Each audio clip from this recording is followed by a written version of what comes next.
You know the feeling, right? You take that one perfect photo, but it's ruined by blur or some weird static or a digital glitch, and it just feels like that moment is lost forever. But what if I told you we can basically play detective, dust for digital fingerprints, and bring that image back from the dead? So yeah, grab your detective hat, because we're diving into the pretty wild world of image restoration. Yeah, it totally feels like magic, doesn't it? Taking a totally corrupted file and somehow making it look pristine again. But here's the thing, it's not magic. It's this awesome mix of like math and straight up digital forensics.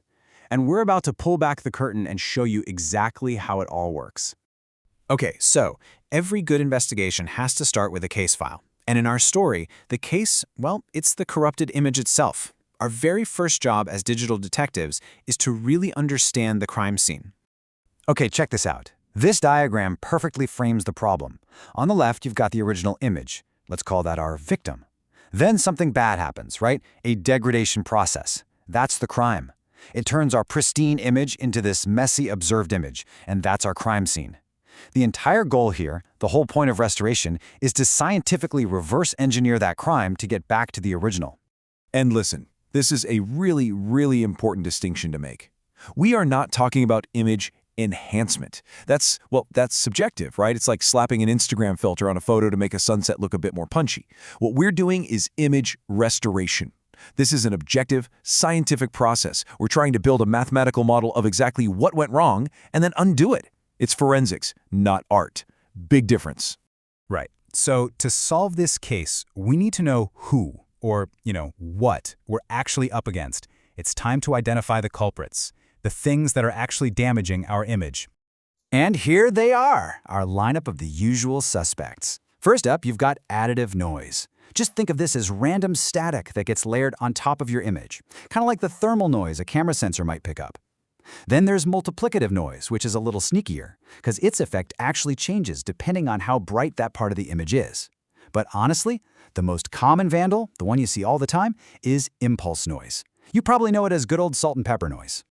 All right, so we've identified our culprit. Now, what's in our digital forensic toolkit to help us clean up this evidence? Okay, this right here, this is one of our cleverest tools. It's called the median filter, and it is brilliant. Just look at this. We've got a grid of pixels, but there's this one glaring white outlier, a pixel with the value of 255. Now, instead of just averaging everything together, which would just smear that white speckle all over the place, the filter does something way smarter. It takes all the neighboring pixel values, sorts them from lowest to highest, and just picks the one right in the middle, the median. That extreme outlier, the 255, it gets completely ignored, and the messed up pixel gets replaced with a value that actually makes sense. It's genius, pure genius. So the key takeaway here, the reason this works so well, is that the median filter basically just statistically rejects those crazy outliers. It sees a 0 or a 255 and knows it doesn't belong, so it just tosses it out instead of letting it mess up the picture. But, like any tool in the kit, it's not perfect. There's this fundamental trade-off we always have to deal with, and this graph shows it perfectly. If we use a bigger and bigger filter window, yeah, we get way better at removing noise, but we also start to lose the sharp details. The image just gets blurrier.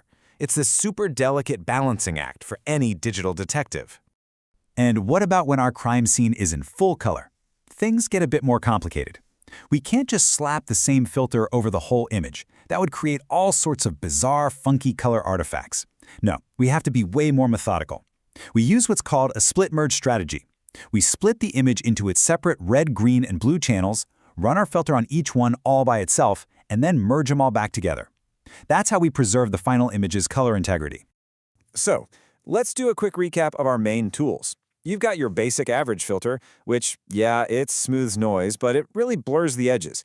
Then you have our star player, the median filter. It's amazing because it preserves those sharp edges and is just perfect for that salt and pepper noise. And then there's this kind of hybrid, the trimmed average filter, which is a nice compromise when you're dealing with a mix of different noise types. It's all about choosing the right tool for the job. Okay, but what happens when we show up at a crime scene and we don't even know what crime was committed? This is where our investigation goes from just being challenging to being, well, nearly impossible. This, my friends, is the ultimate cold case of image restoration. It's a technique called blind deconvolution. See, in a normal case, we usually know what kind of blur or noise we're dealing with. But here, Both the original image and the function that blurred it are complete unknowns. We're trying to solve for two missing variables at the exact same time. It's just incredibly difficult. And that, of course, leads to a massive problem. I mean, think about it. If you don't know what you're looking for and you don't even know what caused the damage in the first place, how on earth can a computer possibly sift through a literally infinite number of potential restored images to find the one true original? Well, a lot of the time, they get stuck. They fall into something called the local minima trap. The best way to think about it is to imagine the algorithm is like a ball rolling downhill. It's trying to find the absolute lowest point possible, right? That lowest point represents the perfectly restored image. But the landscape isn't a simple slope. It's full of all these little valleys and dips. The algorithm can easily roll into one of those good enough valleys, a local minimum, and get stuck there, thinking it's found the answer, when the real answer, the deepest valley of all, is still somewhere else on the map. So how do we get it out of the trap? With this absolutely brilliant algorithm called simulated annealing. It's so cool. It basically allows the ball to occasionally take a random jump, even if that jump is uphill and makes the image temporarily worse. These random jumps give it the power to hop out of those small, tempting valleys and continue its search for the true global minimum, the best possible answer. Now, what's the trade-off? Well, it is pretty much guaranteed to find the best solution. Eventually, it is excruciatingly slow. Okay, we've looked at the crime, we've identified the culprits, and we've gone through our toolkit. But that brings us to the final part of our whole investigation, the verdict. How do we even know if we've actually solved the case? So yeah, how do we actually measure our own success? It turns out the answer is surprisingly complicated.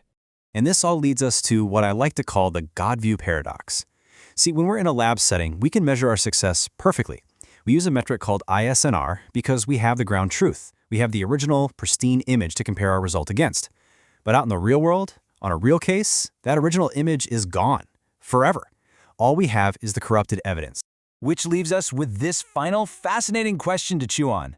If you can't compare your work to the original, can a restoration ever be truly perfect? Or is it always just our best, most educated guess? It's a question that sits right on the edge of mathematics and philosophy. Thanks for digging into it with me.